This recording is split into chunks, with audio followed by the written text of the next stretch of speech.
Thank you, Mr. Chairman, and thank you, Secretary Becerra. Thank you for being here today. I appreciate you coming before the committee.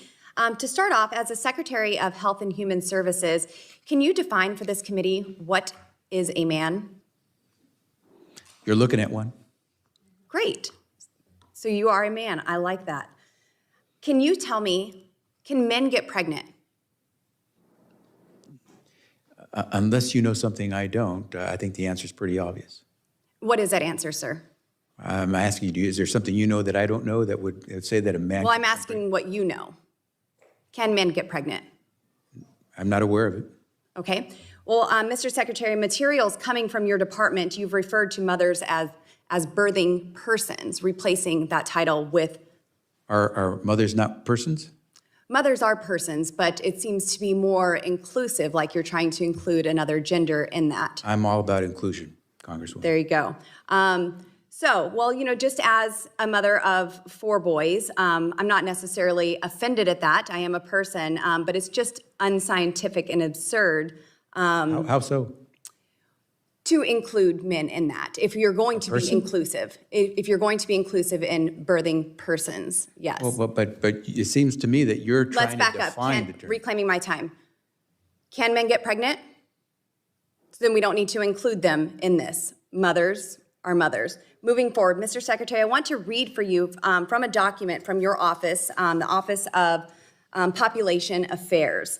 It says in here, and I quote, "Gender-affirming care encompasses many facets of healthcare needs and support.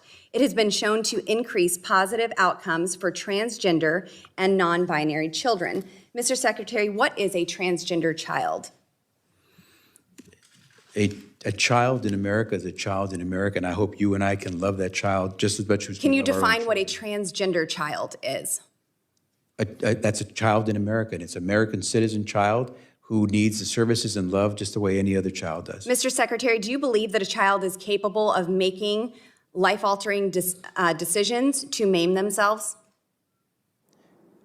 So let me just say to you that I don't agree with your premise, but what I will say to you is children know much about themselves, and with the help of their... Do you believe that children are capable of making the decision to self-mutilate? Again, I don't necessarily accept the premise Well, of your Mr. Secretary, question. I mean, you have gender-affirming care for young people, so this is something that you I don't have looked equate over. gender-affirming care to mutilation. So if that's where you're going, then you're not going to get the answer you want.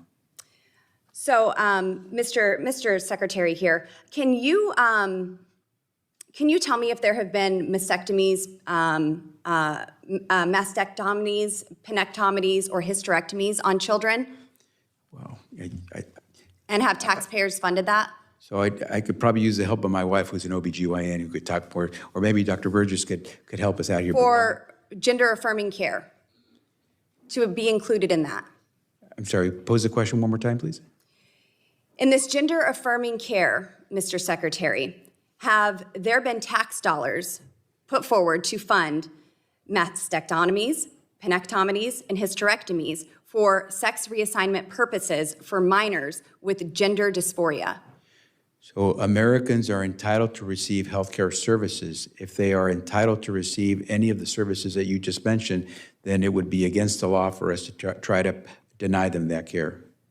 So for the record, you favor HHS's funding being able for sex reassignment for surgeries on minors? I will do everything I can to defend any American, including children, whether or not they fit the categories you have mentioned or not, and if they talk about gender-affirming care, I am there to protect the rights of any American. Mr. Secretary, I want to turn to a different document. Your office released this gender-affirming care is trauma-informed care. In this document, you clearly state that gender-affirming care includes puberty blockers, hormones, and surgeries for minor children. You go on to assure parents that there is no scientifically sound reason to doubt hormones and surgeries are helpful to minor children. You also discuss this in a document that the potential for removing children from their parents is on the table if they're not providing gender-affirming care.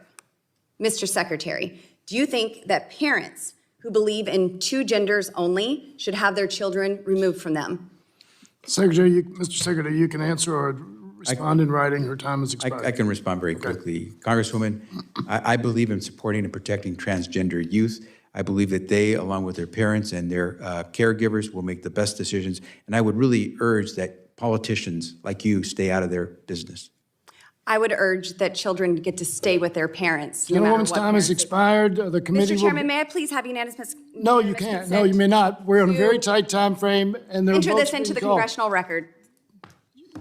You may, oh, yes, Thank you, sir. without objection, you may do that.